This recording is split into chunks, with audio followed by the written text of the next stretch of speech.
तो hello and नमस्कार दोस्तों, कैसे हैं आप लोग। आशा करता हूँ आप सभी अच्छे होंगे और आप लोग अपना अच्छे से पढ़ाई भी कर रहे होंगे। तो चलिएगा दोस्तों, आज शुरू करते हैं हमारा एक नया वीडियो जिसमें हम कंप्लीट डिस्कस करेंगे CGTET 2016 वर्ग 3 जो है उसके लिए जो पेपर हुआ था बाल विकास एवं शिक्षा शास्त्र का खंड, उसका हम जो है कंप्लीट एनालिसिस करेंगे इस वीडियो के माध्यम से। जैसे कि हमने कंटिन्यूअसली पिछले दो वीडियो में 2011 और 2014 के जो पेपर हुआ था उसका हमने कंप्लीट एनालिसिस किया है। तो चलिएगा शुरू करते हैं हमारा आज का पहला क्वेश्चन 2016 का। ये रहा आपके स्क्रीन पर। उत्तर बाल्यावस्था में बालक भौतिक वस्तुओं के किस तत्व में परिवर्तन को समझने लगता है ना। तो जब उत्तर बाल्यावस्था आती है, अब आप लोग को पता ही होगा उत्तर बाल्यावस्था का समय क्या होता है ना। तो ये लगभग शुरुआत होता है आपका उत्तर बाल्यावस्था 6 वर्ष से लेकर के आपके यौन परिपक्वता तक का समय होता है ना। इसको हम बोल सकते हैं कि ये आपका क्या है, उत्तर बाल्यावस्था होती है, जिसमें बालक जो है क्या करता है, बहुत ही ज़्यादा जिज्ञासा से भरा हुआ रहता है। और उस दौरान क्या होता है, उसको अलग अलग प्रकार की जो भौतिक वस्तुएं हमारे आसपास की उनके बारे में विशेष तौर पे ज्ञान होता है। तो ऑप्शन में आपका बोलता है कि जो बालक होता है वह भौतिक वस्तुओं के किस चीज तत्व को समझने लगता है। तो पहला बोलता है सिर्फ संख्या को, दूसरा है सिर्फ द्रव्यमान को, या तीसरा है सिर्फ द्रव्यमान और संख्या को। तो यदि हम बात करें तीनों के तीनों सिर्फ लगा दिया है, सिर्फ मतलब थोड़ा निगेटिव साइन जाता है, इसलिए हमारा तीनों ही ऑप्शन क्या हो जाएगा, रॉन्ग। और ऑप्शन नंबर डी क्या हो जाएगा, बिल्कुल परफेक्ट और सही, है ना। क्योंकि जो बच्चा होता है वो इस अवधि तक आते आते लगभग 12-13 वर्ष के आते आते उसको क्या हो जाता है, विभिन्न प्रकार के भौतिक वस्तुओं के उनके द्रव्यमान में, उसकी संख्या में और उसके क्षेत्र में क्या करने लग जाता है, अंतर। वो समझ जाता है कि कौन वस्तु भारी है कौन हल्का है ना। किसकी संख्या ज़्यादा है तो कौन, किसकी संख्या कम है तो कौन ज़्यादा होगा, कौन क्या होगा, वो समझना कॉन्सेप्ट बना लेता है। इसके अलावा क्षेत्र के बारे में जान जाता है कि ये हाँ यहाँ क्षेत्र में जाना सही है, यहाँ क्षेत्र गलत है, ये क्षेत्र इस चीज़ के लिए बना है, ये क्षेत्र इस चीज़ के लिए बना है, ये विद्यालय है, ये समाज है, ये सोसाइटी है। तो सब तरफ के क्या एक परिकल्पना निर्माण करना शुरू कर देता है। तो इस प्रकार हम कह सकते हैं कि क्वेश्चन नंबर फर्स्ट का आपका ऑप्शन नंबर डी जो है बिल्कुल सही हो जाएगा आंसर। चलिएगा क्वेश्चन नंबर 2 देखते हैं दोस्तों, क्या सवाल है अगला। क्वेश्चन नंबर 2 हमारा क्या बोलता है, पढ़िएगा आप लोग भी मेरे साथ साथ और जवाब देने का प्रयास कीजिएगा। नवजात शिशु की संवेगिक क्षमताओं पर किए गए शोध बताते हैं। तो नवजात जो शिशु होता है ना, नवजात शिशु मतलब आपका 0 से लेकर के 2 वर्ष तक का जो समय आता है नवजात शिशु, तो उनका जो है आपका संवेगिक क्षमताओं पर कुछ शोध किए गए हैं रिसर्चर के द्वारा। तो रिसर्चर ने जब शोध किया तो उनका क्या क्या शोध निकल के आया, रिजल्ट में क्या क्या पता चला, वो आपको बताना है। तो पहला बोलता है कि नवजात शिशु के लिए जगत संवेदनाओं का एक पेचीदा घालमेल है। मतलब नवजात शिशु को ये दुनिया कुछ भी समझ में नहीं आता, उसके लिए सब चीज़ क्या रहता है, नया। तो ये आपका पहला शोध बोल सकता है। दूसरा बोलता है नवजात शिशु कई चीज़ें कर सकता है, जैसे आवाज़, रंग व गंध पहचानना। बिल्कुल, ये तो बिल्कुल सटीक लग रहा है। क्योंकि जो छोटा बच्चा होता है जब वो 0 से 2 वर्ष का होता है तो अधिकतर जो गतिविधियाँ करता है वो क्या करता है, अपने संवेदी अंगों के माध्यम से, मतलब अपने पांचों इंद्रियों के माध्यम से। और पांचों इंद्रियों में आपका क्या आएगा, आँख, नाक, कान, जीभ, है ना। तो इन सब के माध्यम से क्या कर सकता है वो, बिल्कुल आवाज़ है, रंग है और गंध है, इनको आसानी से पहचान सकता है। तो हम कह सकते हैं कि ऑप्शन नंबर बी तो बिल्कुल सही लग रहा है। ऑप्शन नंबर सी क्या कहता है, एक बार पढ़ लीजिएगा। नवजात शिशु की दृष्टि एक वयस्क की दृष्टि जितनी विकसित हो जाती है। तो ये तो कहीं तक का सही नज़र नहीं आता, क्योंकि छोटे से बच्चा जो है उसकी दृष्टि एक वयस्क के बराबर कैसे हो सकता है ना। इसके अलावा पहला ऑप्शन भी कुछ सही नज़र नहीं आ रहा है। और इसके बाद आपका तीसरा और चौथा ऑप्शन बोलता है कि जन्म के समय केवल सुनने की शक्ति पूर्णतः विकसित होती है। तो पूर्णतः विकसित होगी केवल सुनने की शक्ति, तो केवल शब्द आया मतलब हमारा निगेटिव साइन दे रहा है। इसलिए आपका ऑप्शन फर्स्ट, ऑप्शन सेकंड और ऑप्शन डी फोर्थ नंबर, ये तीनों आपका कैंसल आउट हो जाएगा। तो ऑप्शन नंबर सी हो जाएगा बिल्कुल सही आंसर इस क्वेश्चन नंबर 2 का, कि नवजात शिशु क्या करता है, अपने संवेगिक क्षमताओं पर जब उनका शोध किया गया कि उनके संवेगिक क्षमताओं में किस किस प्रकार के परिवर्तन आता है, तो ये देखा गया कि जो नवजात शिशु होता है वो आसानी से क्या कर लेता है, किसी भी चीज़ के आवाज़, रंग और गंध को पहचानना शुरू कर देता है। तो आवाज़, रंग और गंध को पहचानने की शुरुआत आपका नवजात शिशु के कुछ ही आने वाले उम्र में शुरू हो जाता है। तो इस प्रकार क्वेश्चन नंबर 2 का आंसर नंबर क्या हो जाएगा, बी। चलिए अगला क्वेश्चन देखते हैं। क्वेश्चन नंबर 3 क्या कहता है, मेरे साथ पढ़िएगा आप लोग भी। निम्न में से कौन सा भावनात्मक लगाव को दर्शाता है। तो यदि आप किसी के साथ इमोशनली अटैचमेंट है आपका, तो भावनात्मक लगाव को जानने के लिए क्या देखना पड़ेगा आपको, तो चलना सीखना। तो कोई बच्चा चलना सीख रहा है तो क्या वो भावनात्मक लगाव को दिखाता है, इसमें तो किसी प्रकार का अर्थ निकलता नज़र नहीं आ रहा है। इसके अलावा आपका बोलता है कि भाषा का विकास, ये माता नहीं होगा भाषा होगा, है ना, भाषा का विकास। तो भाषा का विकास भी कोई लगाव कुछ विशेष तौर पर समझाता नहीं है। इसके अलावा भोजन करना सीखना, ये भी कोई लगाव नहीं दिखाता। तो यदि हमारे पास ऑप्शन एक ही बचता है, वो ऑप्शन नंबर डी, अलग होने की घबराहट। मतलब यदि आपको किसी से कोई लगाव है, किसी से प्रेम है ना, तो आप क्या करते हो, उनसे अलग होने की एक घबराहट सी बनी रहती है। तो इससे ये पता चल जाता है कि यदि आप किसी से अलग होने के आपके अंदर घबराहट होती है, तो इसका मतलब ये है कि आपका उस सामने वाले व्यक्ति के साथ क्या है, इमोशनल अटैचमेंट है। आप उनसे कनेक्ट हो चुके हो, जुड़े हुए हो। इसी प्रकार माँ जो है, माँ से क्या होता है, एक शिशु का जो है इमोशनल इसका कनेक्शन जुड़ा होता है। और जब मम्मी जो है क्या होती है, बच्चे से, छोटे बच्चे से दूर जाती है, तो उनमें क्या होता है, एक घबराहट सी महसूस होने लगती है और उसे लगता है कि मेरा कोई नहीं है मेरे आसपास, तो वो रोने लग जाता है ना। तो इस प्रकार हम कह सकते हैं कि क्वेश्चन नंबर 3 का आपका ऑप्शन नंबर डी क्या हो जाएगा, बिल्कुल सही, अलग होने की घबराहट। अलग होने की घबराहट हमें ये बताता है कि बच्चा जो है क्या है, भावनात्मक लगाव मम्मी के साथ बहुत ही ज़्यादा है ना। चलिए अगला क्वेश्चन देखते हैं। क्वेश्चन नंबर 4 क्या कहता है आपका, पढ़िएगा मेरे साथ साथ आप लोग भी। क्वेश्चन नंबर 4, निम्नलिखित में से कौन सूक्ष्म क्रियात्मक कौशल नहीं है। अब यहाँ पे बोला है नहीं है ना, निगेटिव क्वेश्चन है, नहीं है बोला है, तो आपको नहीं है वाला देखना है वाला तो नहीं देखना है। तो कौन सा हमारा सूक्ष्म क्रियात्मक कौशल नहीं है। यदि अब मैं आप लोग को बात करूं कौशल की, सूक्ष्म कौशल, तो क्रियात्मक कौशलों की बात करें तो हमारे पास ये है 2 टाइप्स का आपका क्रियात्मक कौशल होता है। 2 टाइप्स का जो है वो आपका रहता है क्रियात्मक कौशल जो है। पहला होता है सूक्ष्म क्रियात्मक कौशल और दूसरा होता है आपका, इसमें आपका ग्रॉस मोटर स्किल, और एक आपका होता है सूक्ष्म क्रियात्मक कौशल और एक आपका होता है ग्रॉस मोटर स्किल, जिसको आप क्या बोलते हो, सकल गत्यात्मक कौशल। तो दोनों प्रकार के हमारे पास कौशल होते हैं। इनमें से यदि हम बात करें सूक्ष्म क्रियात्मक कौशल की, तो सूक्ष्म क्रियात्मक कौशल में वो सभी क्रियाएं शामिल होती है जो जिनको हम क्या करते हैं, अपने हाथों के माध्यम से, कलाइयों के माध्यम से, उंगलियों के माध्यम से, पैरों के माध्यम से, होंठ के माध्यम से, जीभ के माध्यम से हम गतिविधि को संपन्न करते हैं। तो ये सब के सब आपका क्या आ जाएगा, सूक्ष्म क्रियात्मक कौशल में शामिल होता है ना। लेकिन जो हमारे सकल या गत्यात्मक क्रियात्मक कौशल होता है, जिसको हम ग्रॉस मोटर स्किल बोलते हैं, इसको माइक्रो मोटर, इसको माइक्रो है ना, माइक्रो इसको आपको मोटर स्किल कहा जाता है। और जो सकल गत्यात्मक कौशल है, इसका दूसरा प्रकार है, उसको बोला जाता है सकल गत्यात्मक कौशल को ही हम ग्रॉस मोटर स्किल कहते हैं ना। तो ग्रॉस मोटर स्किल में क्या होता है, बच्चा जो है बड़े जो है गतिविधियों को करना सीखता है, बल्कि सूक्ष्म क्रियात्मक कौशल में क्या करता है, बच्चा जो है बहुत ही छोटी छोटी क्रियाओं को अपने मांसपेशियों, छोटे मांसपेशियों के माध्यम से समन्वय करके अपना कार्य को संपन्न करता है। तो इस प्रकार हम बोल सकते हैं कि सूक्ष्म क्रियात्मक कौशल में कौन कौन आएगा। तो पहला नंबर बोलता है वस्तुओं को पकड़ना, दूसरा नंबर बोलता है कूदना, है ना, तो ये तो नहीं होगा वस्तुओं को पकड़ना। दूसरा नंबर बोलता है कूदना, तीसरा नंबर बोलता है बटन लगाना, चौथा नंबर बोलता है भोजन करना। तो ये बटन लगाना, भोजन करना, वस्तुओं को पकड़ना, है ना, ये सब के सब आपके क्या है, ये आपके सूक्ष्म क्रियात्मक कौशल में शामिल नहीं होते। ये आपके क्या हो जाएंगे, सकल गत्यात्मक कौशल, मतलब ग्रॉस मोटर स्किल में ये तीनों के तीनों शामिल हो जाएंगे।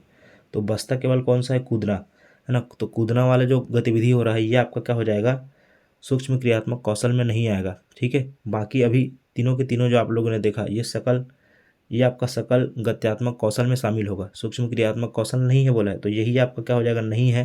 और नहीं होने के कारण नहीं, आपका ऑप्शन नंबर बी क्या हो जाएगा, बिल्कुल सही।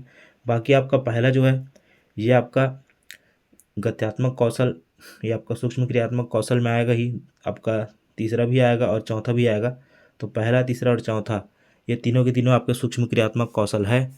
और जो नहीं है वो केवल क्या है, कूदना। तो कूदना किस में आता है, आपका सकल गत्यात्मक कौशल या ग्रॉस मोटर स्किल, कूदना, दौड़ना, रेंगना, तैरना, जिसमें जो है बच्चा जो है अपने क्या होता है, बड़ी मांसपेशियों का प्रयोग करता है, जिसमें चलना, दौड़ना, कूदना, रेंगना, है ना, कहीं कूद फांद करके चलना। तो ये सभी के सभी आपके क्या है, ग्रॉस मोटर स्किल है ना, सकल गत्यात्मक कौशल है। बल्कि जो है आपका वस्तुओं को पकड़ना, बटन लगाना, भोजन करना, जिसमें एकदम छोटे छोटे मांसपेशियों का प्रयोग होता है, वो सब के सब हमारे क्या आएंगे, सूक्ष्म क्रियात्मक कौशल में शामिल हो जाएंगे, है ना। तो इस प्रकार इस क्वेश्चन नंबर 4 का ऑप्शन नंबर बी क्या हो जाएगा, बिल्कुल सही। क्वेश्चन नंबर 5 पढ़ते हैं, चलिएगा, बहुत ही शानदार प्रश्न है। निम्नलिखित में से कौन सा सीखने के अर्जन नहीं है, सीखने का अर्जन नहीं है बोला जा रहा है ना।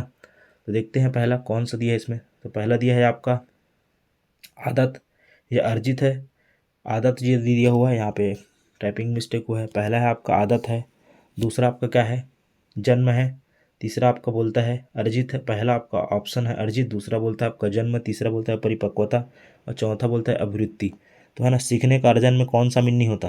तो आदत है और या फिर ज्ञान है, आदत है, ज्ञान है, इन दोनों में ऑप्शन ए और ऑप्शन बी में थोड़ा मिस्टेक है। ऑप्शन ए आपका हो जाएगा ज्ञान और ऑप्शन बी आपका क्या हो जाएगा, आदत, है ना। तो आदत और ज्ञान ये दोनों ऐसे चीज़ें हैं जिनको हम क्या कर सकते हैं, अर्जन कर सकते हैं अध्ययन अध्यापन के माध्यम से, आदत को भी ज्ञान को भी। इसके अलावा अभिवृत्ति, अभिवृत्ति को भी हम क्या कर सकते हैं, अध्ययन अध्यापन के माध्यम से आसानी से अर्जन कर सकते हैं। पर परिपक्वता नाम का जो चीज़ होता है ना, मैच्योरिटी, मैच्योरिटी ऐसा है जिसको अर्जन नहीं किया जाता, इसको स्थिति परिस्थिति के अनुसार क्या करते हैं, हम सीखते हैं। तो स्थिति परिस्थिति के अनुसार सीखने के कारण इस क्वेश्चन नंबर 5 का आंसर नंबर सी हमारा क्या हो जाएगा, बिल्कुल सही। क्योंकि परिपक्वता ही हम क्या करते हैं, स्थिति परिस्थिति के अनुसार, समय दर समय परिस्थिति के अनुसार हम सीखते जाते हैं। बाकी आपके तीनों ही जो ऑप्शन है ना, अर्जित है या फिर अभिवृत्ति है या फिर जन्म है, तो ये जो आपके तीनों के तीनों ऑप्शन आपके क्या हो जाएंगे, इनको हम जो है कुछ विशेष तरीके से अर्जन कर सकते हैं, ठीक है। लेकिन परिपक्वता को किसी भी प्रकार से अर्जित नहीं किया जा सकता। तो इस प्रकार ऑप्शन नंबर जो है सी जो है इस क्वेश्चन का सही विकल्प हो जाएगा। चलिए अगला क्वेश्चन देखते हैं। पियाजे के संज्ञानात्मक विकास के चरणों का सही क्रम है। जैसा कि आपको मैं पिछले लगातार 2 लेक्चर से बता रहा हूँ कि जो हमारे जीन पियाजे महोदय जी है ना, जिन्होंने क्या किया था, संज्ञानात्मक विकास का सिद्धांत दिया था। तो संज्ञानात्मक विकास के सिद्धांत में वो बोलते हैं कि जो बालक है वो पहले क्या करता है, मानसिक रूप से संक्रियाएं करता है, और संक्रिया करके क्या करता है, वातावरण के साथ अपने आप को समायोजित करता है। और इस प्रकार वो क्या करता है, वातावरण से समायोजित होकर के विभिन्न प्रकार की चीज़ों को सीखता है, जिसमें मानसिक संक्रिया जो है सबसे बड़ी भूमिका निभाती है। तो वही इन्होंने बताया है कि उसके 4 चरण बताए हैं। तो 4 चरण को आपको क्या करना है, क्रमवार जमाना है कि सबसे पहला कौन सा चरण आएगा, फिर कौन सा चरण, फिर कौन सा चरण। तो यदि हम बात करें तो सबसे पहला कौन सा चरण आता है, संवेदी क्रियात्मक अवस्था, है ना, सेंसरी मोटर स्टेट, जिसको आप इंद्रिय जनित गामा का अवस्था भी कहते हैं। तो संवेदी क्रियात्मक अवस्था पहली अवस्था होती है जो 0 से लेकर 2 वर्ष तक के बच्चों को इसमें मानसिक संक्रियाओं को शामिल करता है।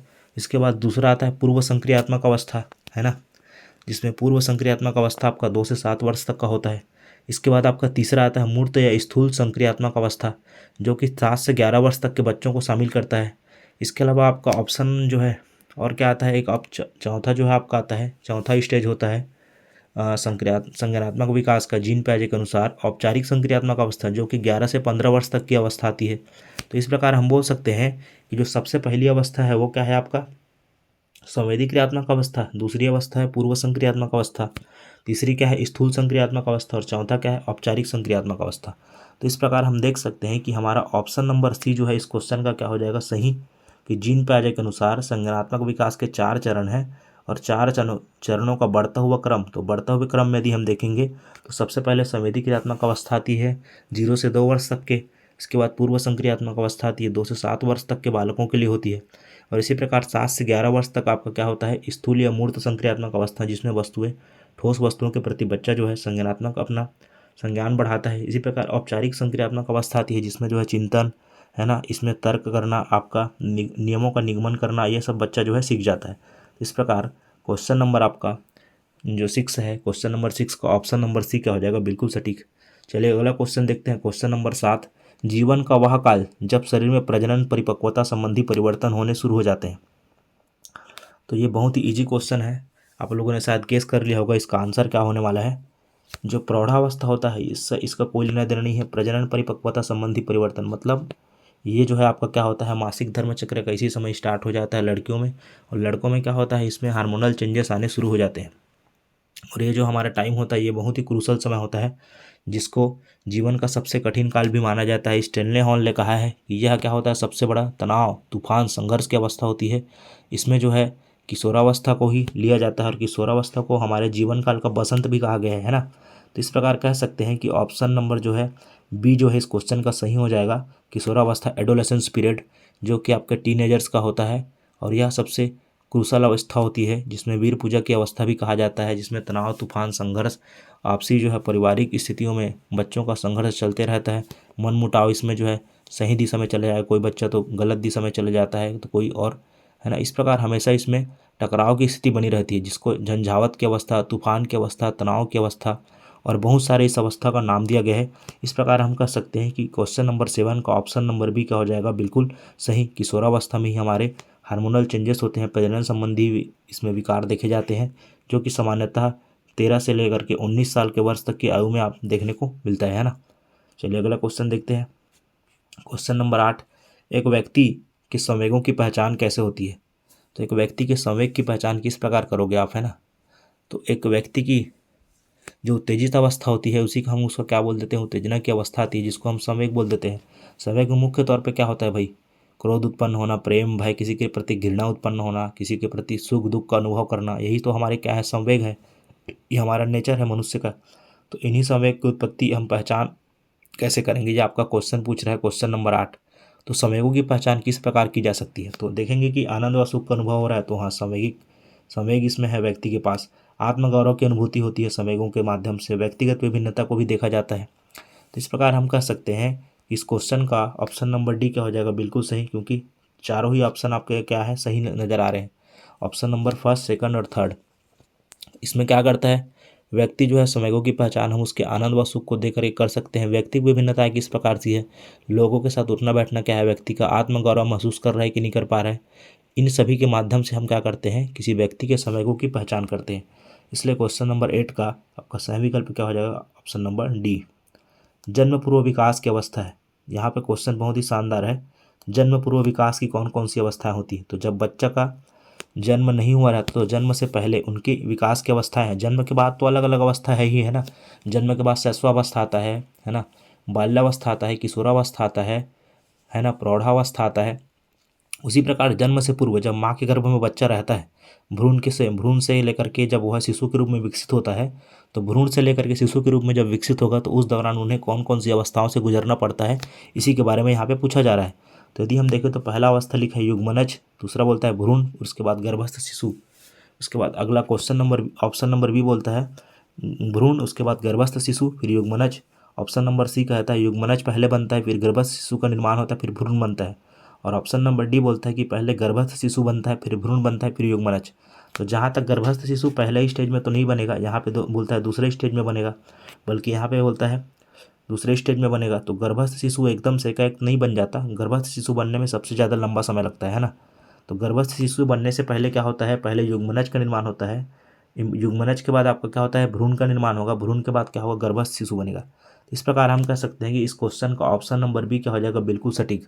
यदि हम बात करें युग्मनज का, जिसको बोलते हैं डिम्बावस्था, ये क्या होता है आपका 0 से लेकर के 2 सप्ताह तक का जो समय होता है, निषेचन जब होता है ना, निषेचन की प्रक्रिया चालू हो जाती है महिलाओं के गर्भ के अंदर में, तो गर्भाशय में जब निषेचन की प्रक्रिया चालू होती है तो उससे 2 सप्ताह तक का जो समय रहता है, इसी को हम क्या बोल देते हैं, युग्मनज अवस्था, है ना। इसके अलावा जब इसके बाद युग्मनज तैयार हो जाता है पूर्ण रूप से 2 सप्ताह बाद, तो 2 सप्ताह बाद जो है क्या होता है, भ्रूण और निषेचन के दूसरे सप्ताह से लेकर के आपका जो है 2 माह तक का जो अंत होता है, 2 माह तक का जो आखिरी 2 माह का समय होता है ना, 2 सप्ताह से लेकर के 2 माह तक के अंत का समय, उसको हम बोलते हैं भ्रूण योनिक एम्ब्रियोनिक स्टेज। इस समय क्या होता है, भ्रूण का निर्माण होना शुरू हो जाता है माँ के गर्भ में। इसके अलावा इसके बाद तीसरा स्टेज आता है गर्भस्थ शिशु की अवस्था। गर्भस्थ शिशु की अवस्था क्या होती है, आपका 2 माह से लेकर के आखिरी 9 माह तक का पूरा क्या होता है, गर्भस्थ शिशु का अवस्था होता है। गर्भस्थ शिशु के दौरान विभिन्न प्रकार के शारीरिक अंगों का निर्माण जो है माँ के गर्भ में बच्चों का होता रहता है। तो इस प्रकार हम कह सकते हैं कि सबसे पहले क्या बनता है, युग्मनज। युग्मनज के बाद आपका दूसरा स्टेज क्या होगा, भ्रूण का निर्माण होता है। भ्रूण के बाद क्या होता है, गर्भस्थ शिशु बनता है। तो इस प्रकार इस क्वेश्चन नंबर जो है आपका 9 है, 9 का क्वेश्चन नंबर का आपका ऑप्शन नंबर फर्स्ट क्या हो जाएगा, फर्स्ट जो ही सही हो जाएगा, ठीक है। इसके बाद अगला क्वेश्चन देखते हैं, किस अवस्था में शारीरिक मानसिक एवं संवेगात्मक परिवर्तन शीघ्र होता है, मतलब बहुत ही जल्दी जल्दी क्या होता है, चेंजेस आता है शरीर के अंदर, जिसको हम संक्रमण काल के रूप में भी बोल सकते हैं, तनाव तूफान की अवस्था भी कहा सकते हैं, बदलाव की अवस्था भी कह सकते हैं, टकराव की अवस्था भी कहा जा सकता है, संघर्ष की अवस्था भी कहा जा सकता है। और इसके बारे में मैंने अपने आपसे थोड़ा देर पहले ही इसके बारे में चर्चा किया था क्वेश्चन नंबर 7 में, है ना। और इसमें आपको बताया था कि किशोरावस्था सबसे क्या होता है, क्रूशल समय होता है किसी भी बालक के लिए, जिसमें हमारा क्या होता है, बहुत ही तेज़ी से एकदम हाई रैपिडली आपका फिजिकल मेंटल और कॉग्निटिव डेवलपमेंट चरम पे रहता है ना। इस प्रकार हम कह सकते हैं कि इस क्वेश्चन का ऑप्शन नंबर ए आपका क्या हो जाएगा, बिल्कुल सही और सटीक। इसके बाद देखते हैं क्वेश्चन नंबर 11, बालकों में शारीरिक तथा गत्यात्मक विकास की दिशा होती है, तो किस प्रकार से होती है बालकों में शारीरिक और गत्यात्मक विकास की दिशा। यदि हम बात करें किसी भी बालक में 2 प्रकार का विकास आप देखने को मिलेगा, 2 तरह से, है ना। कोई भी जो बालक होता है उसमें 2 तरह से विकास होता है। एक होता है सर से क्या होता है, पैर की तरफ डेवलपमेंट होता है, और दूसरा होता है आपका मध्य भाग से लेकर के किनारों की तरफ। तो मध्य भाग से लेकर के किनारा, तो ये आपका पहला वाला डेवलपमेंट हुआ, और ये आपका क्या हुआ, दूसरा वाला डेवलपमेंट।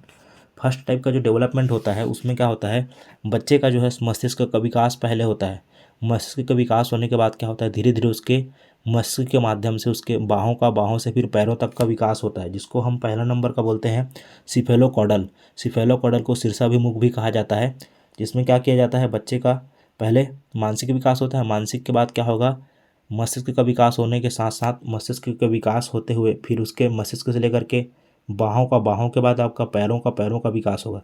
तो ये आपका पहला टाइप का डेवलपमेंट होता है विकास की दिशा का।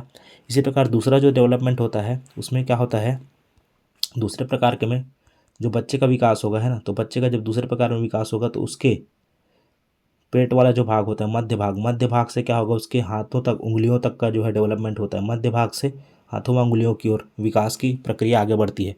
तो इस प्रकार जो विकास होता है इसको बोलते हैं प्रॉक्सिमोडिस्टल या समीपस्थ दूरस्थ विकास की अवस्था, जिसमें क्या होता है, बालक के निकट से दूर की ओर या केंद्र से बोल सकते हो, केंद्र से शरीर के कुछ अलग अलग हिस्सों की ओर क्या होता है, बालक का विकास होता है। तो इस प्रकार हम कह सकते हैं कि बालक में दो प्रकार का शारीरिक और गद्यात्मक विकास की दो दिशाएं होती है।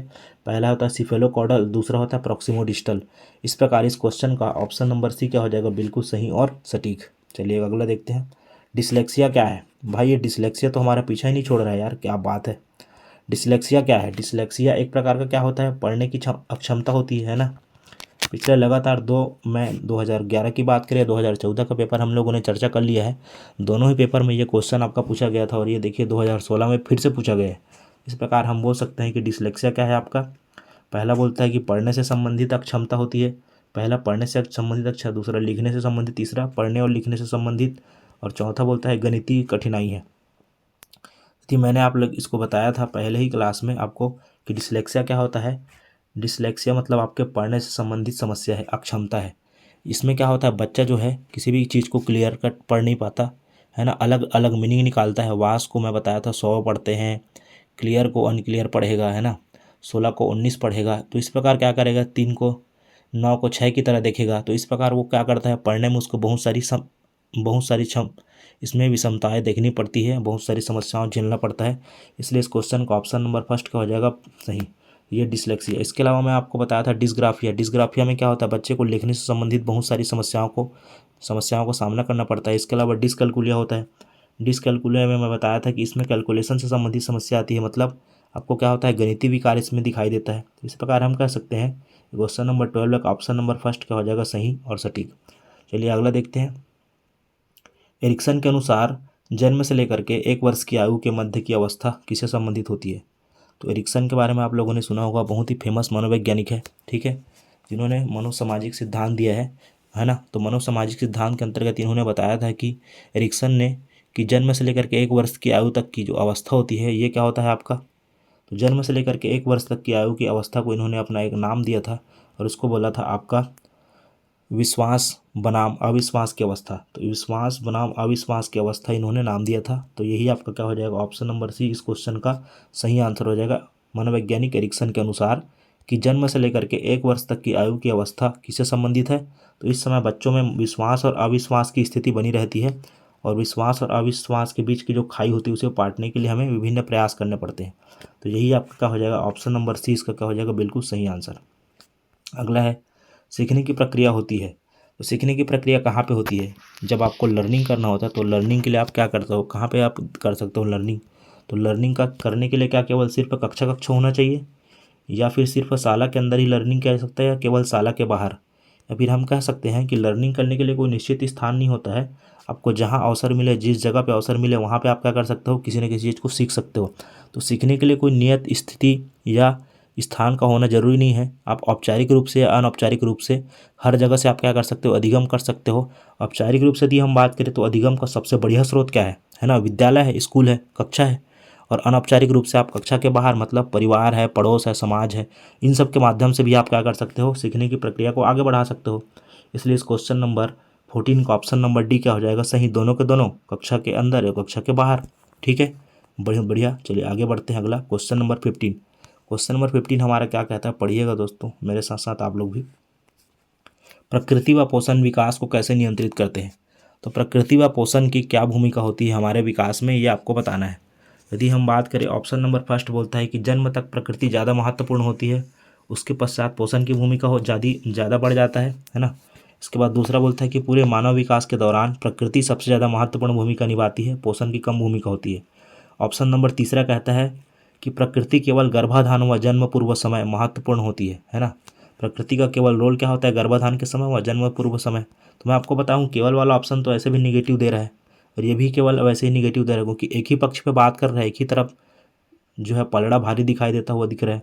लेकिन चौथा ऑप्शन बोलता है कि प्रकृति व पोषण क्या होता है गर्भावस्था से लेकर विकास को नियंत्रित करने के साथ साथ अंतःक्रिया करते हैं। तो ये बिल्कुल आपका सही आंसर हो जाएगा, क्योंकि किसी भी बालक के विकास में प्रकृति व पोषण का बराबर का योगदान है और प्रकृति व पोषण के माध्यम से जो है बालक क्या करता है अंतःक्रिया करता है और अंतःक्रिया कर करके प्रकृति व पोषण के बीच अपना आपको समायोजित करेगा और समायोजित करके क्या करता है वो अपना खुद का विकास करता है और अपने परिवार समाज शिक्षा संस्कृति में क्या करता है अपनी महत्वपूर्ण भूमिका निभाता है। तो इस प्रकार हम बोल सकते हैं कि क्वेश्चन नंबर जो आपका 15 है, 15 का ऑप्शन नंबर डी क्या हो जाएगा बिल्कुल सही आंसर।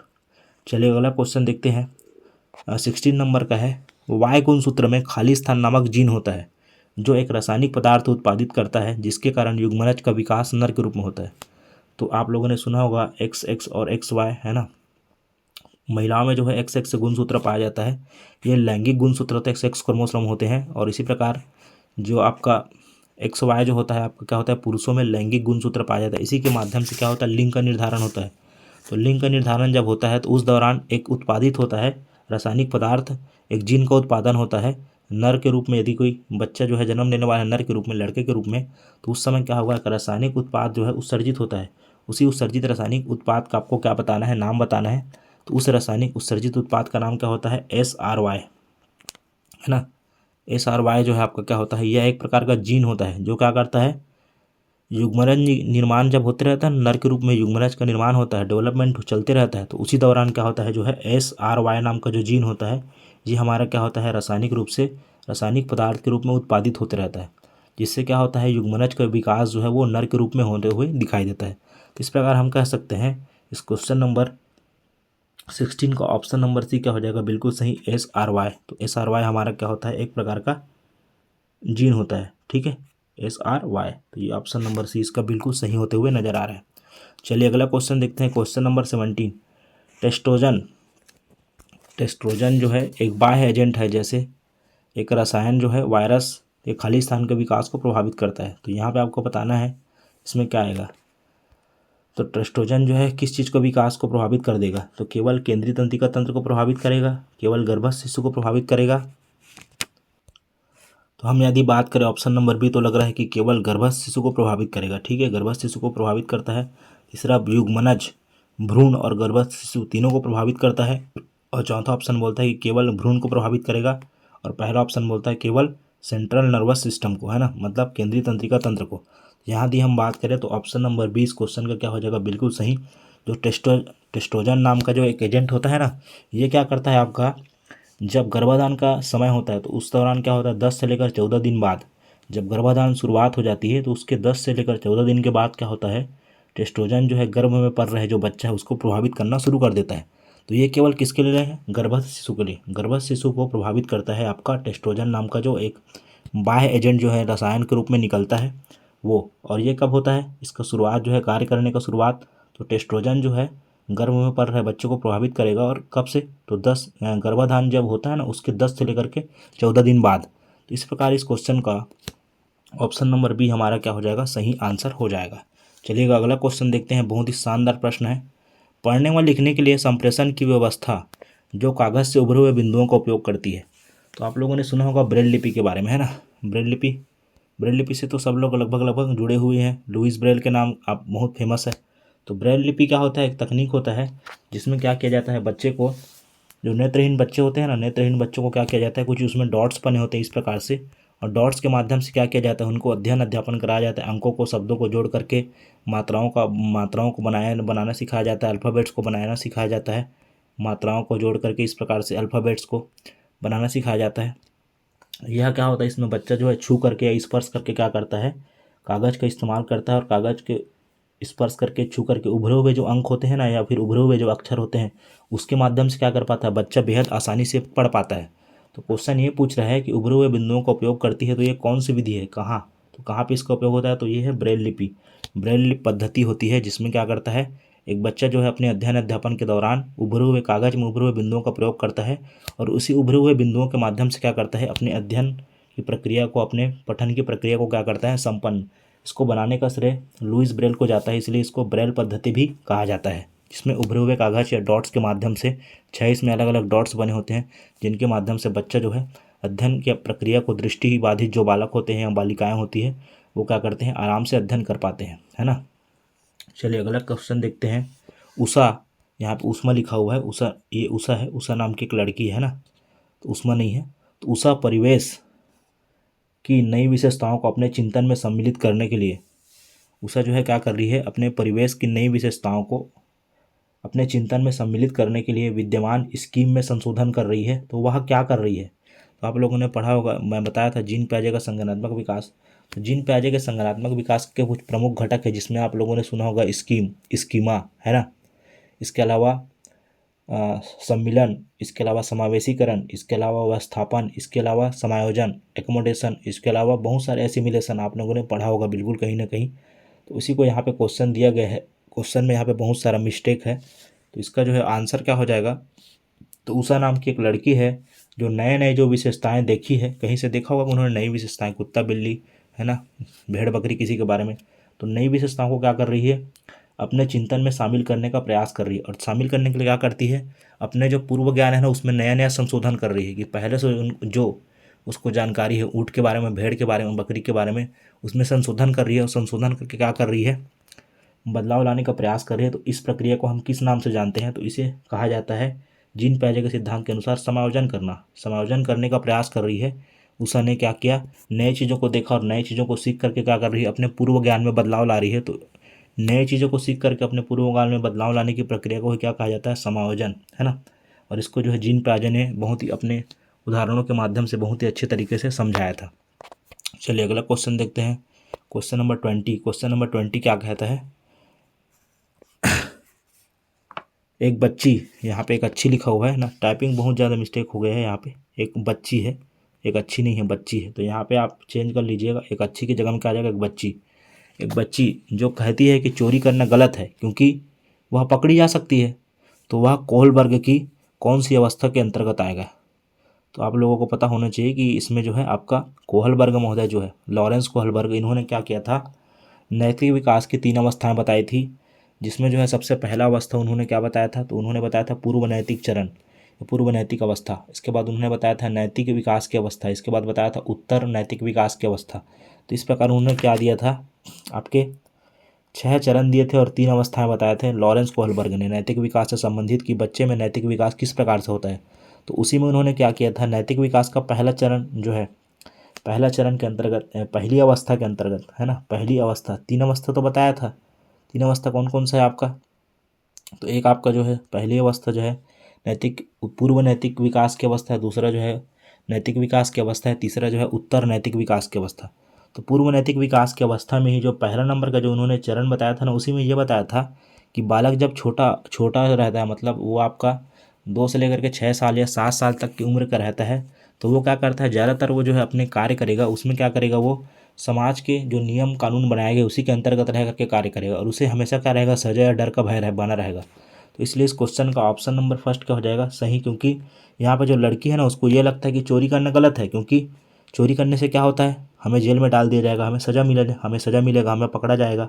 इस प्रकार उसके मन में क्या है, सज़ा मिल जाएगा, तो सज़ा को लेकर के भय बना हुआ है, और यही सज़ा ना मिले करके वो क्या कर रही है, चोरी करना गलत है करके हमें बता रही है। तो चोरी करना गलत है, ये क्या है, उसका नैतिक विकास हो रहा है, लेकिन किस कारण से, कि उससे क्या होता है, सज़ा मिलता है, और सज़ा मिलेगा तो हमें बहुत सारी यातनाएं झेलनी पड़ेगी। इसलिए वो क्या कर रही है, सज़ा और आज्ञाकारिता का पालन कर रही है नैतिक विकास के अंतर्गत। तो ये आपका क्या हो जाएगा, नैतिक विकास की पहली अवस्था का चरण नंबर 1 ही इसका क्या हो जाएगा, सही आंसर। चलिए अगला क्वेश्चन देखते हैं, दृश्य स्थानिक दुष्क्रिया है, दुष्क्रिया, यहाँ पे दुर्बलता लिखा है ना, इसके जगह में हो जाएगा दुष्क्रिया। दृश्य स्थानिक दुष्क्रिया है, एक खाली स्थान अपंगता है। दृश्य स्थानिक दुष्क्रिया क्या है, एक अधिगम अपंगता है। यदि हम बात करें मानसिक अपंगता, शारीरिक अपंगता, सामाजिक अपंगता, है ना, तो ये आपका क्या है, एक प्रकार का अधिगम अपंगता। ये सीखने से संबंधित क्या है, एक प्रकार की समस्या है, दृश्य स्थानिक दुर्बलता। इसमें क्या होता है, बच्चा जो है अधिगम नहीं कर पाता उचित तरीके से, उसको जो है कोई भी चीज़ को जब देखेगा ना तो देखते समय क्या हो, उसको देखने से संबंधित बहुत सारी समस्या आएंगी। देखने और समझने में उसके क्या है, चित्र और छवि का निर्माण नहीं हो पाता और प्रॉपर तरीके से उसके मस्तिष्क में। और देखने और समझने में क्या होता है, उसको समायोजन बिठाने में समस्या आती है। तो इस प्रकार बोल सकते हैं कि ये भी एक प्रकार का अधिगम अक्षमता है। जिस प्रकार डिसलेक्सिया, डिस्ग्राफिया जैसे अधिगम अक्षमताएं हमें देखने को मिलती है ना, उसी प्रकार आपका क्या है, दृष्टि स्थानिक दुर्बलता भी एक प्रकार का क्या है, अधिगम से संबंधित एक प्रकार का बहुत बड़ा क्या है, ड्रॉबैक है, समस्या है ना हमारे लिए बालकों के अधिगम कराते समय। इसके बाद अगला क्वेश्चन है क्वेश्चन नंबर 22। क्वेश्चन नंबर 22 क्या कहता है, IAT जिसको हम बोलते हैं इंटरवेंशन असिस्टेंट टीम। IAT क्या है, शिक्षकों का एक समूह है। इंटरवेंशन असिस्टेंट टीम इसका पूर्ण नाम है, IAT का इंटरवेंशन असिस्टेंस टीम एक विशेष टीम है, ठीक है, एक शिक्षकों का एक समूह है जो क्या करती है। तो क्या करती है भाई IAT, तो चलिए देखते हैं ऑप्शन नंबर फर्स्ट, व्यक्तिगत विकलांग छात्र की पात्रता से संबंधित समस्या के हल में नियमित शिक्षार्थियों की सहायता करता है। तो अच्छी बात है कि विकलांग छात्र है, तो विकलांग छात्र की समस्या है उसको क्या करेगा, नियमित शिक्षार्थियों की सहायता करता है, पहला ऑप्शन। दूसरा ऑप्शन बोलता है कि विकलांग बच्चों के पाठ्यक्रम को विकसित करने में सहायता करता है। तो जहाँ तक ये ऑप्शन नंबर सेकंड ही ज़्यादा सही सटीक लग रहा है ना। ऑप्शन नंबर फर्स्ट कुछ खास प्रभावित नहीं हो पा रहा है यहाँ पे आंसर से। विशिष्ट बच्चों की पहचान करना, इनका भी ये उद्देश्य नहीं होता है। इसके अलावा सामान्य बच्चों का सम्मान करना, तो सामान्य बच्चों का सम्मान करने से कहीं दूर दूर तक इसका रिश्ता नाता नज़र नहीं आता है। इसलिए इस क्वेश्चन के तीनों ऑप्शन आप क्या हो जाएंगे, रॉन्ग, और ऑप्शन नंबर बी क्या हो जाएगा इस क्वेश्चन का सही, है ना। क्योंकि IAT क्या है, नाम से ही समझ आ रहा है, इंटरवेंशन असिस्टेंट टीम, मतलब असिस्ट करेंगे, किस असिस्टेंट टीम है। और ये क्या करेंगे, जो विकलांग बच्चे हैं, विकलांग बच्चों का पाठ्यक्रम किस प्रकार से बनाया जाए, उनका विकास किस प्रकार से किया जाए, बच्चों की विकलांगता को स्तर को ध्यान में रखते हुए उनके लिए क्या किया जाता है, विशेष प्रकार के पाठ्यक्रम को शामिल किया जाता है, ताकि इसमें जो है एक से बढ़कर एक शिक्षा भी शामिल होते हैं और उनके माध्यम से विकलांग बच्चों को ध्यान में रखते हुए एक विशेष तौर पे साल का पूरा पाठ्यक्रम निर्धारित किया जाता है। तो इसी को लेकर के आपका ऑप्शन नंबर 22 का, क्वेश्चन नंबर 22 का ऑप्शन नंबर बी क्या हो जाएगा सही। और क्वेश्चन नंबर 23 क्या बोलता है, चलो देखते हैं। बहुत ही शानदार प्रश्न है। लता जानती है कि पीले और नीले रंग को मिलाने पर हरा रंग प्राप्त होता है। जब उससे पूछा गया कि नीले और पीले रंग को मिलाने पर कौन सा रंग प्राप्त होता है, तो वह उत्तर नहीं दे सकी। तो यह बताइए इसकी किस प्रकार सोच में कमी को दर्शाता है। तो जैसे मैं आपको बोलूँगा, है ना, कि 2+3 क्या होता है, तो आप तुरंत बता दोगे 5 होता है सर करके। और मैं आपको पूछूंगा कि 3+2 क्या होता है, तो आप फिर भटक गए, अब क्या होगा यार, क्या होगा यार करके सोचने लग गए। क्योंकि 2 और 3 तो आपको बता दिए कि 2 और 3 को ऐड करने पे क्या होगा, 2 और 3 को ऐड किए तो 5 आया। लेकिन मैं आपको क्रम को चेंज कर दिया, तो क्रम को चेंज करके 3 और 2 दे दिया, तो आप क्वेश्चन मार्क है आपके दिमाग में आ गया, अरे भाई क्या होगा यार, समझ ही नहीं आ रहा है भाई, है ना। तो आप सोच में पड़ गए। तो यहाँ पे किस प्रकार की समस्या जो है अब झेलना पड़ रहा है आपको, वही चीज़ आपको पूछा गया है कि पीला और नीले रंग को मिलाने पे हरा मिला, लेकिन अब उसी को नीले और पीले रंग को मिलाने पे कौन सा रंग प्राप्त होगा पूछ दिया गया, है ना। तो यहाँ पे जो है लता जो है क्या हो गई, असमंजस की स्थिति में आ गई। इस लता को समझ ही नहीं आ रहा था कि अब क्या होगा, कौन सा रंग मिलेगा करके, है ना। तो इसी को आप पूछा गया है कि ये कौन से समस्या यहाँ पे दिखाई दे रहा है लता के साथ में। तो क्या लता को संरक्षण की जानकारी नहीं है, क्या लता को उत्क्रमणिता की जानकारी नहीं है, या जादुई सोच का कमाल है, या फिर स्पष्टता नहीं है लता को विषय को लेकर के, है ना। तो यदि हम बात करें तो उत्क्रमणिता ही इसका क्या होगा आंसर, क्योंकि वो रिवर्स करके कोई चीज़ को समझ नहीं पा रही है। क्योंकि 2 और 3 तो 5 होता है, लेकिन उसको ये समझ नहीं आ पा रहा है रिवर्स करके भी उसको जोड़ा जा सकता है कि 2 और 3 तो 5 होता ही है, साथ में ही 3 और 2 भी करेंगे। यदि अंकों के क्रम को उलट दिया जाए तो अंकों के क्रम को उलटने पर भी क्या आएगा, 5 ही आएगा। तो इस प्रकार वो उत्क्रमणिता का सिद्धांत उनके अंदर विकसित नहीं हुआ है, उत्क्रमणिता का विकास नहीं हुआ है। उत्क्रमणिता का विकास न होने के कारण क्या है, वो गलत सलत जो है उत्तर नहीं दे पा रही है ढंग से, है ना। चलिए अगला क्वेश्चन देखते हैं। क्वेश्चन नंबर 24, ICDS आपका ये क्या होता है, आपका एकीकृत बाल विकास सेवा बोलते हैं जिसको, integrated child development service, integrated child development service ICDS, integrated child development service, एकीकृत इंटीग्रेटेड चाइल्ड डेवलपमेंट सर्विस, या हम बोल सकते हैं इसको एकीकृत बाल विकास सेवा, एकीकृत बाल विकास सेवा कार्यक्रम। तो यह क्या है, एक प्रकार का कौन सा कार्यक्रम है, बाल विकास मतलब बालकों के कल्याण से संबंधित जुड़ा हुआ है बाल विकास कार्यक्रम है। तो इसका मुख्य उद्देश्य क्या था, तो इसका मुख्य उद्देश्य क्या था, जन्म से पहले और जन्म के बाद जो है बाल्यावस्था की अवधि के दौरान तक का क्या किया जाए, बालक के पोषण है, स्वास्थ्य है और शैक्षिक जो सेवाएं सरकार प्रदान कर रही है वो सुचारू रूप से चलती है, उसकी निगरानी के लिए क्या किया गया था, इस कार्यक्रम की शुरुआत की गई थी। इसको जनरली किसके ऊपर लागू किया गया था, तो ये आपका 0 से 6 वर्ष तक के बच्चों के लिए लाया गया था इसको ICDS प्रोग्राम को, जिसमें एकीकृत बाल विकास सेवा को।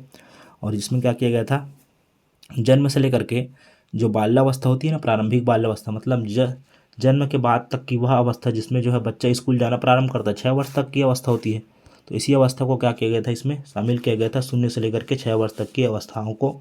और बाकी आपके ऑप्शन क्या हो जाएंगे, रॉन्ग, है ना। तो ICDS क्या था, एक बहुत ही बढ़िया एक प्रोग्राम था, एकीकृत बाल विकास सेवा योजना, ठीक है, प्रोग्राम। इसमें बच्चों के पोषण, स्वास्थ्य और शैक्षिक सेवाएं प्रदान करना मुख्य उद्देश्य था, उनका निगरानी करना सतत रूप से विकास को, है ना, लेकर के। उसके बाद अगला क्वेश्चन है, एक बड़ा बच्चा छोटे बच्चे को शब्द पहेली पूरा करने में सहायता कर रहा है। बड़ा बच्चा जो है, बड़ा भाई है, छोटे भाई को क्या बोलता है, बड़ा बच्चा कहता है लड़कों एक समय में एक ही शब्द भरो। और बड़ा बच्चा, ठीक है, तो बड़ा बच्चा क्या चीज़ में मदद कर रहा है, तो एक बड़ा भाई है ना, मोटा भाई, और एक क्या है, छोटा भाई है ना, छोटा बच्चा है। तो बड़े भाई जो है छोटे बच्चे को पढ़ा रहा है, समझा रहा है, सिखा रहा है।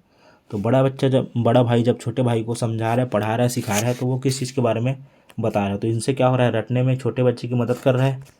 दूसरा बोलता है समझने में छोटे बच्चे की मदद कर रहा है। तीसरा आपका ऑप्शन कहता है कि चर्चा के माध्यम से छोटे बच्चे की मदद कर रहा है। और चौथा ऑप्शन कहता है स्केप फोल्डिंग कर रहा है। तो ये मचान पाड़ बोलते हो जिसको आप, मचान या पाड़, है ना।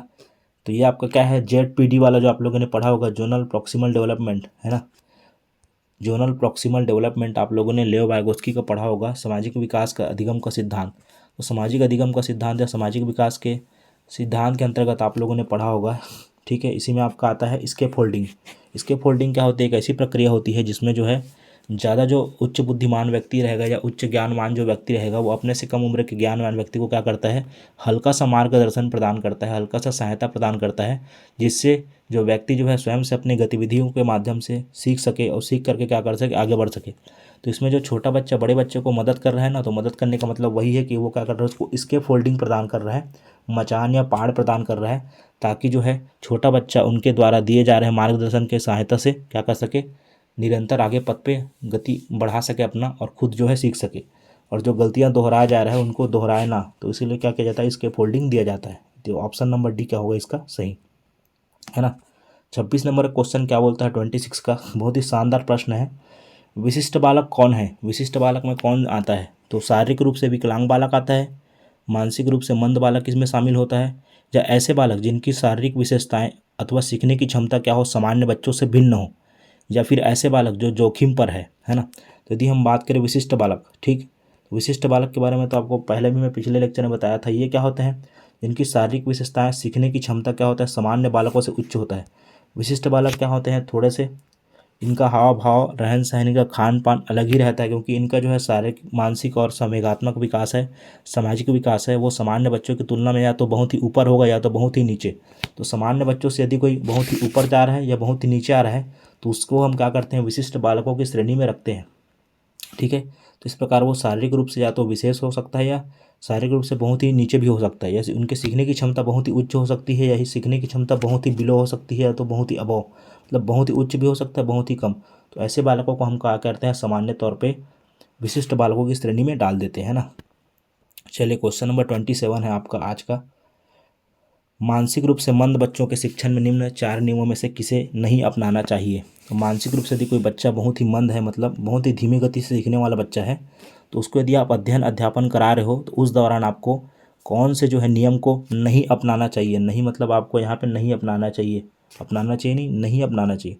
तो पहला बोलता है साधारण से जटिल की ओर, बिल्कुल इसको तो आप अपनाओगे ही भैया, सकारात्मक है। दूसरा बोलता है मूर्त से अमूर्त की ओर, हाँ बिल्कुल, दिखा करके चीज़ों को पहले बताओगे कि हाँ बेटा ये गोल ऐसे होता है, आयत ऐसे होता है, घन घनाभ ऐसे होगा, आपका त्रिभुज ऐसे होगा, जो त्रिभुज ऐसे होगा, है ना। तो पहले मूर्त वस्तुओं से उसका परिचय कराओगे, फिर अमूर्त वस्तुओं की तरफ ले जाओगे उसको। इसके बाद पूर्ण से अंश की ओर, तो पूर्ण से अंश भी आपको बताना पड़ेगा कि पूर्ण के बारे में पहले बताओगे, फिर उसको टुकड़े करके बताओगे, तोड़ मड़ोड़ करके पेश करोगे किसी भी विषय वस्तु को, है ना। लेकिन केवल साधारण या मूर्त की ओर, तो ये आपका क्या है, गलत है, और निगेटिव ही क्वेश्चन में पूछा गया था, इसलिए इसका आंसर क्या हो जाएगा, ऑप्शन नंबर डी, कि मानसिक रूप से जो मंद बच्चा है उनको जब भी आप कोई भी शिक्षण का कार्य करा रहे हो, अध्यापन का कार्य करा रहे हो, तो उनको आपको कभी भी क्या नहीं कराना है, तो केवल साधारण या मूर्त। तो साधारण या केवल मूर्त तरीके से उसको बच्चे को सिखाना नहीं है, हमेशा क्या करना है, कुछ विशेष शिक्षण सूत्र का आपको प्रयोग करना है, जैसे कि सरल से जटिल की ओर, मूर्त से अमूर्त की ओर, पूर्ण से अंश की ओर, ज्ञात से अज्ञात की ओर, अनिश्चित से निश्चित की ओर बता दो, प्रत्यक्ष से अप्रत्यक्ष के बारे में बताओ, विशिष्ट से सामान्य की ओर बताओ, विश्लेषण से संश्लेषण की तरफ ले जाओ बच्चों को, अनुभव से युक्ति की तरफ ले जाओ, प्रकृति का अनुसरण कराने की तरीके की तरफ ले चले, है ना। तो बहुत सारे ऐसे तरीके हैं, शिक्षण सूत्र है जिसके माध्यम से हम बच्चों को सिखा सकते हैं। चलिए अगला क्वेश्चन देखते हैं। मानसिक मंदता से तात्पर्य है महत्वपूर्ण रूप से सामान्य से कम बौद्धिक प्रकार्यता से है, जो सहसामयिक रूप से जुड़ी या परिणाम स्वरूप सामान्य जन व्यवहार है जो विकासात्मक अवस्था में प्रदर्शित होती है। यह परिभाषा किसके द्वारा दी गई है? तो यह क्या है आपका ऑथेंटिक परिभाषा है और इसको दिया गया था AAMR के द्वारा दिया गया था। एक क्या है, मानसिक रूप से मंद बालकों के लिए एक विशेष परिभाषा है जिसको AAMR ने दिया था। AAMR हमारा क्या था, एक प्रकार का American association of mental retardation, American association of mental retardation. इन्होंने क्या किया था, मानसिक रूप से जो मंद बालक है उनके संबंधित रिसर्च किया था और रिसर्च करने के बाद उन्होंने कुछ निष्कर्ष निकाला था। निष्कर्ष के माध्यम से इन्होंने एक परिभाषा गढ़ी हुई थी अपना खुद का। तो इसलिए इसका ऑप्शन नंबर क्या हो जाएगा, DAAMR। ठीक है, आपका American association on mental retardation, इनके द्वारा जो है यह परिभाषा दी गई थी। इसके अलावा देखते हैं क्वेश्चन नंबर 29। क्वेश्चन नंबर 29 बोलता है शिक्षण योग्य बच्चों की बुद्धि लब्धि कितनी होनी चाहिए? शिक्षण योग्य बच्चों की बुद्धि लब्धि मतलब ऐसे बच्चे जो पढ़ लिख सकते हैं, स्कूल आ सकते हैं, समझ सकते हैं चीज़ों को, तो उनकी बुद्धि लब्धि कितनी से कितनी होनी चाहिए? तो पहला ऑप्शन बोलता है आपका 90 से 110, तो ये तो सामान्य बालक की बुद्धि लब्धि हो गई। दूसरा बोलता है 50 से 75 या 90 तक का, तो ये बिल्कुल सही लग रहा है। तीसरा बोलता है 20 से 49 तक का, तो 20 से 49 तक तो बहुत ही मुश्किल खड़े कर देगा यहाँ पे। ये जड़ बुद्धि या मूढ़ बुद्धि या मूर्ख बुद्धि जो बालक होते हैं उनका यहाँ पे शामिल किया जाता है ना। इसके अलावा ऑप्शन नंबर डी बोलता है आपका 20 से नीचे, तो 20 से नीचे तो बहुत ही असंभव नज़र आता है ऐसे बच्चों को पढ़ाना, है ना। इस प्रकार हम कह सकते हैं कि ऑप्शन नंबर बी क्या हो जाएगा इसका सही, क्योंकि 90 से 110 तक तो बुद्धि लब्धि सामान्य श्रेणी के बच्चे आते हैं ना। 20 से 49 में क्या रखा जाता है, बुद्धि लब्धि बहुत ही मानसिक मंदता वाले बच्चे इसमें शामिल होते हैं। और 20 से नीचे तो आपका ऑप्शन नंबर डी में दिया है, जिसमें क्या होता है बहुत ही ज़्यादा गंभीर रूप से जो मानसिक मंदता वाले बालक होते हैं ना उसको शामिल रखा जाए, जिसको पढ़ाना लिखाना बहुत ही मुश्किल काम है। इस प्रकार हम बोल सकते हैं कि शिक्षण योग्य बालक को बुद्धि लब्धि सामान्य तौर पर कितना होना चाहिए, 50 से 75 या फिर 90 के मध्य ही होना चाहिए, है ना। चलिए अगला क्वेश्चन देखते हैं। आपके हमारे इस वीडियो का लास्ट क्वेश्चन है आज का, क्वेश्चन नंबर 30। प्राथमिक संवेग में कौन शामिल है? तो देखिए संवेग दो प्रकार का होता है आपका, प्राथमिक और द्वितीयक संवेग। प्राथमिक संवेग को हम मूल संवेग भी कहते हैं और द्वितीयक संवेग को हम आत्मचेतनीय संवेग भी कहते हैं। प्राथमिक संवेग हमारा क्या होता है, ऐसे भावनाओं का समूह होता है जो आमतौर पर क्या होता है सभी मनुष्यों में देखा जाता है। प्राथमिक संवेग सब में दिखाई देगा, चाहे वो घृणा हो, चाहे आश्चर्य करने की बात हो, किसी चीज़ को देखकर गुस्सा होना, चिल्लाना, भय करना, सुख दुख, उदासी, ये सभी के सभी लोगों में देखा जाता है। तो ये हमारा क्या हो जाएगा, प्राइमरी जो है आपका इमोशन हो जाएगा, प्राथमिक संवेग की बात है। लेकिन जो द्वितीयक संवेग होता है, द्वितीयक संवेग या बोल सकते हैं जिसको हम आत्मचेतन का संवेग, ये क्या होता है, कुछ विशेष स्थिति परिस्थिति रहेगा तभी जाके आपको दिखाई देगा, जैसे कि शर्मिंदगी महसूस करना, बहुत ज़्यादा गर्व महसूस करना, अभिमानी तरीके से दिखाना, शर्म महसूस करना, सहानुभूति दिखाना, अपमान करना, तो ये सभी के सभी आपके क्या हो जाएंगे, द्वितीयक संवेग का हिस्सा है। तो इस प्रकार यदि हम ऑप्शन में देखें तो यहाँ पे आपका ऑप्शन नंबर बी, इसमें लिखा हुआ है ना आश्चर्य भय गुस्सा, ये आश्चर्य भय गुस्सा क्या है आपका, ये जहाँ आश्चर्य आया, गुस्सा आया, आश्चर्य है, भय है, गुस्सा है, ये सभी के सभी हमारे क्या है, प्राथमिक संवेग है। ये हर किसी में देखा जाता है, हर किसी मनुष्य में सामान्य भावना है उसका। तो एकदम नॉर्मल आपका इमोशन की बात करें तो आश्चर्य भय गुस्सा सब में लगभग लगभग दिखाई देता ही है। और बाकी सभी जो ऑप्शन है उसमें गर्व है, शर्म है, सहानुभूति है, गर्व है, गुस्सा है, शर्म है, सहानुभूति, ये सब क्या आपके क्या है, गर्व भाव के जब बात आती है तो ये आपका द्वितीयक संवेग में शामिल होता है। तो इस प्रकार हम कह सकते हैं कि ऑप्शन नंबर बी जो है इस क्वेश्चन का सही हो जाएगा। तो इस प्रकार हमने क्या किया, कंप्लीट डिस्कशन कर लिया है इस वीडियो के माध्यम से। तो यदि आपको वीडियो अच्छी लगी हो तो प्लीज़ एक बार लाइक ज़रूर, शेयर अपने दोस्तों तक शेयर करें और कमेंट करके हमें बताएं कि हाँ आपका फीडबैक कैसा रहा, इस वीडियो में आप क्या फीडबैक देंगे, सही गलत। यदि आपको कुछ पसंद आया नहीं आया तो कमेंट में ज़रूर लिखिएगा। और यदि इसका आपको PDF चाहिए तो आप जो है हमारे टेलीग्राम चैनल ज्वाइन कर सकते हैं, जहाँ पर आपको कंप्लीट इसका क्वेश्चन का PDF बहुत ही शानदार तरीके से मिल जाएगा। तो अपना अच्छे से ख्याल रखिएगा। Bye bye, take care.